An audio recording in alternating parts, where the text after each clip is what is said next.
What effect does drug taking have on your meditation? In this discussion, we're going to talk about the effect of taking drugs on meditation. I'm going to talk about recreational drugs first, then comment a little bit on medicinal drugs. Russell Brand and Derek Lynch, in a podcast recently, explained very nicely why drug taking to induce reality shifts or spiritual experiences is not a good idea. They say, and I agree, with a drug-induced altered reality, you never get to own the experience, and because of this, you have to keep going back to have further drug-taking episodes to be able to recreate the experience. Unless you can naturally build your own ability to obtain the experience, it'll never be owned and fully realized or incorporated into your system. Meditation is that path by which you can have an expanded sense of yourself and your place in the universe and the great scheme of things. Being human leads to the realization that everything is hard-won, and in the end, there are no real shortcuts. Some people would contest that, but sooner or later, the price has to be paid. Ask the entrepreneur, for example, what it took to start up their business. The person with the successful career, what it took, or what it was like raising your children. Or how was it for the person recovering from a major illness, and so on. You get the drift. Time and experience tempers all. And so it is with drug taking and meditation. There are unintended consequences of taking drugs to induce mind-altering and spiritual experiences. There is considerable risk of becoming impacted and affected by the drug. And that's crazy when you think that meditation does that all for you. With drugs, your body of energy can be damaged. This is where your chi, prana, etheric body, life force, your life energy in the various Eastern and Western esoteric or religious systems is harmed. Similarly, your mind, the astral body, manasmaya kosha, the layer or sheath of your consciousness that relates to thinking, thoughts, emotions and samskaras, or emotional imprints, can also be damaged through taking drugs. This can have a huge impact on your ability to cognize states of consciousness both spiritually and in the world. I'm sure you are familiar with the term drug, which can be the end result of long-term taking of recreational drugs. And of course, we all say, it can never happen to me. Interestingly, for some people, it just needs to be one dose that sets them off. For others, it's a long, steady investment in drug taking that leads to the deterioration of their consciousness. So what happens at a subtle body level when you take recreational drugs? Essentially, your subtle bodies and energies get damaged. These are chakras, meridians of energy, nadis, for example. As the drug overrides bodily and energetic systems such as chakras or nadis, which are essentially gateways, the drug mimics a wildfire or bushfire effect. Drugs have the effect of burning your etheric or life force energy. That's why long-term drug users look so aged and depleted. Now, if you're looking at me and wondering, I'm just old. So the energy signature of the drug forces itself through your system, opening these gateways forcefully ends up damaging your body of energy. These gateways are portals to inner worlds of consciousness, and if damaged, can lead to inappropriate energies leaking back into your body of energy. Ultimately, the energetic damage accumulates, leading to a state of being mentally, physically, and energetically affected. Energetically and spiritually, the drug taker is reliant on taking the drug to be able to recreate the experience. As Russell Brand and Derek Lynch suggest correctly, you do not know whether the experience is a valid one, given that it has been chemically induced. It is very easy for the mind to attach significance and meaning to particular events or experiences, even without drugs. The use of drugs has the potential for this to be higher. This is why context is so important in meditation. This subjective interpretation of spiritual experiences lessens by building a mature spiritual practice with lots of experiences based on observation and repetition.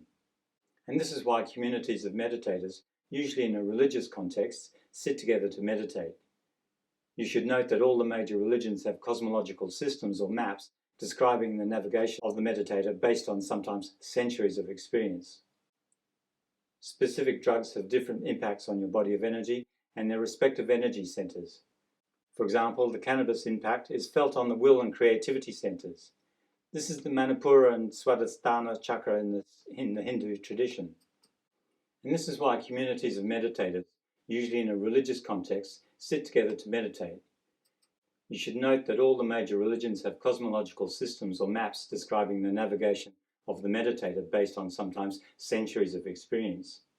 Now, specific drugs have different impacts on your body of energy and their respective energy centers. For example, cannabis' impact is felt on the will and creativity centers. This is the Manipura and Svadhisthana chakras in the Hindu tradition.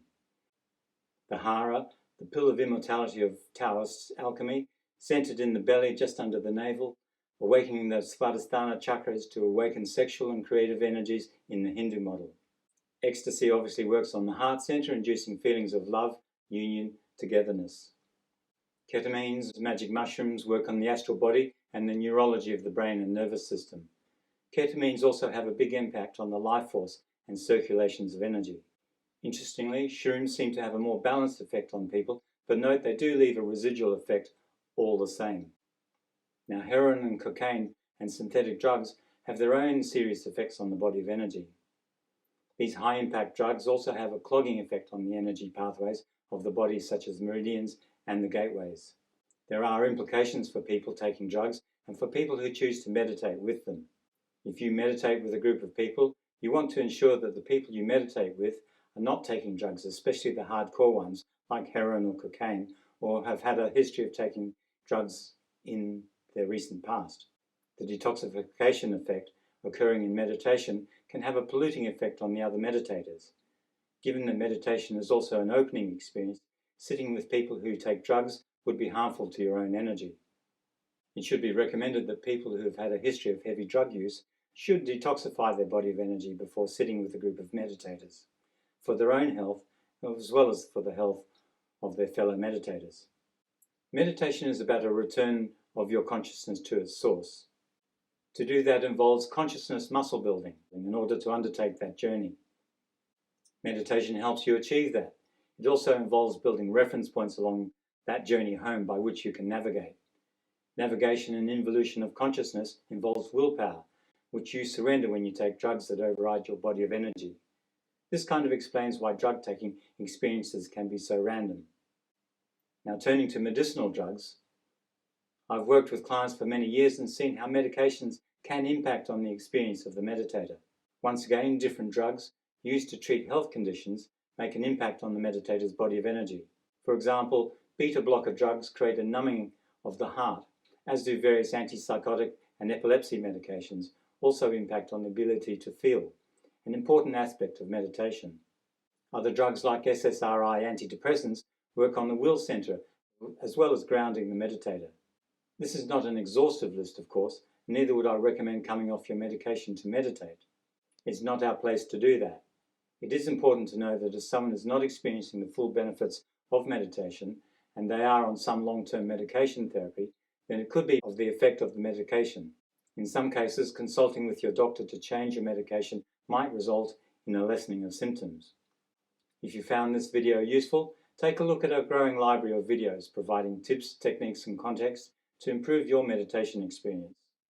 Subscribe below if you want to receive updates as they happen.